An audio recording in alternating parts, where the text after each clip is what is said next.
Manchester United winger Alejandro Garnacho has posted to his social media for the first time since being left out of the squad that beat Manchester City on Sunday. Garnacho and Marcus Rashford were surprise omissions from the team, which completed a stunning turnaround at the Etihad Stadium last weekend. Speaking about the decision at the weekend, Ruben Amorim was keen to insist that both players were in the running to feature on Thursday night in the Carabao Cup against Tottenham Hotspur. It is important to say why it was not a disciplinary thing. Next week, next game, new life. They are fighting for their places, he explained. But for me, it is important, the performance in training, the performance in games, the way you dress, the way you eat, the way you engage with your teammates, the way you push your teammates. Everything is important in our context in the beginning of something, when we want to change a lot of things. When people in our club are losing their jobs, we have to put the standards really high. For that, they have to fight for their place in the team.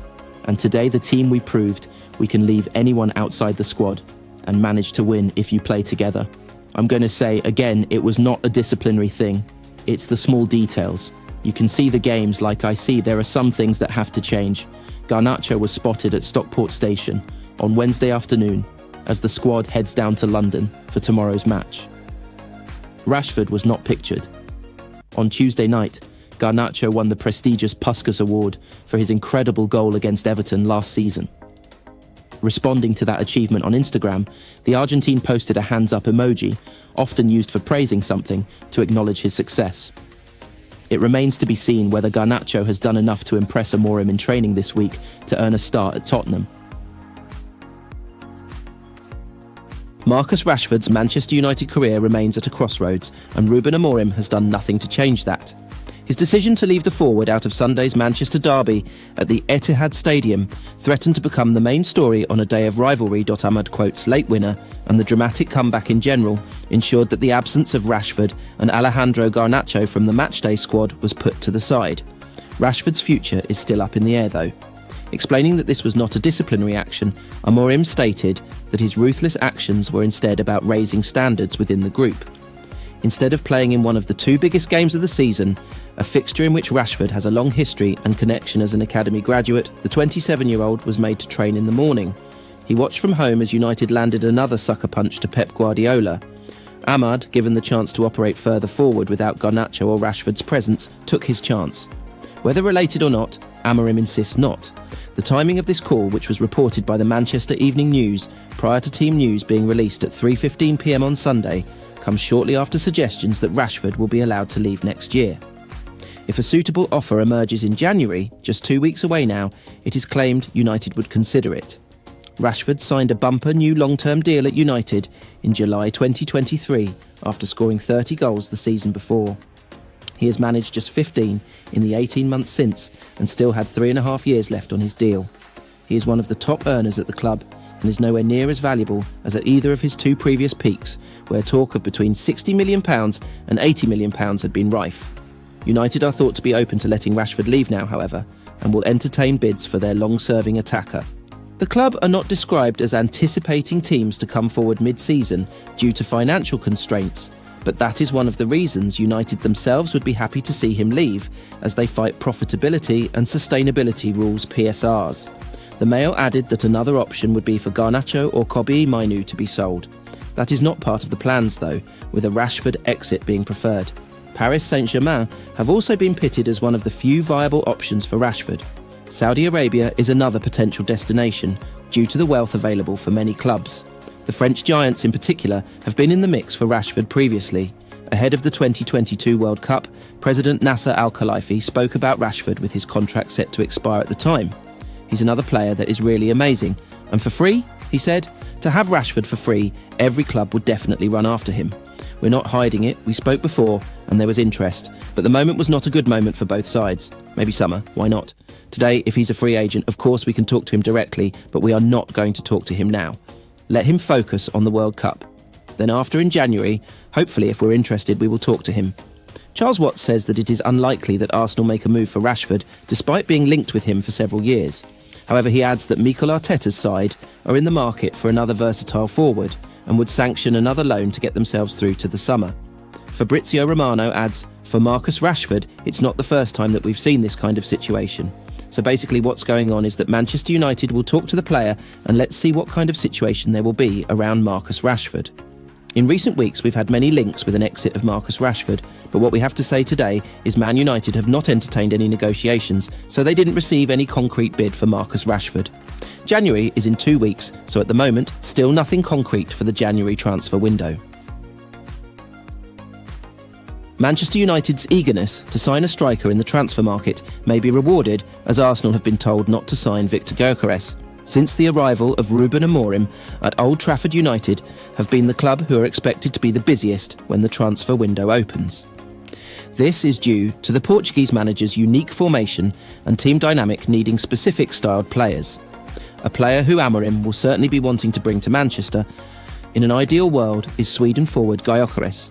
He currently has 26 goals in 24 matches across all competitions this season.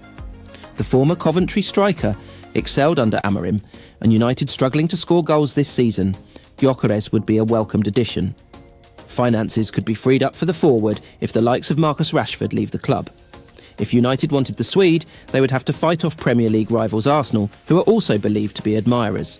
However, former gunner Martin Keown believes Arsenal need to find someone better suited. He told the Oxford Mail, "The players who are there at the moment need to start scoring goals fast, don't they? Otherwise Mikel Arteta will put his hand in his pocket and buy a forward.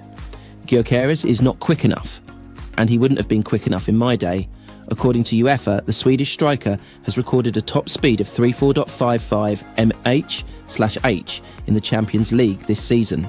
This would put him joint 55th in the competition alongside Liverpool's Mohamed Salah. If anyone knows what Gyökeres is capable of, it's Amorim. Gyökeres currently has a £84 million release clause. However, it is reported that Sporting would accept in the region of £63 million. In a game packed with drama, passion and resilience, Sporting CP manager Ruben Amorim delivered a heartfelt reflection on his team's incredible last-minute triumph, dubbing the experience a moment of magic. His post-match comments captured the euphoria that gripped both the players and the fans as they pulled off a victory that seemed improbable just moments earlier. "It was incredible," Amorim beamed in the post-match interview. "It was Sir Alex Ferguson time. I believe in it, something magic happened." Comparing the moment to the legendary former Manchester United manager's famed ability to inspire late comebacks, Amorim's words resonated deeply with fans who witnessed what felt like a football fairy tale. The match itself was no walk in the park. Sporting faced an opponent that pushed them to their limits, with chances missed and tension mounting as the clock ticked away. For much of the game, it seemed like the result would slip out of their hands, but Amorim's squad embodied persistence, refusing to bow to the pressure. "It was a very tough match, but we believed until the end," Amorim explained. "We managed to score, and we needed that win. It was important for us and for our fans."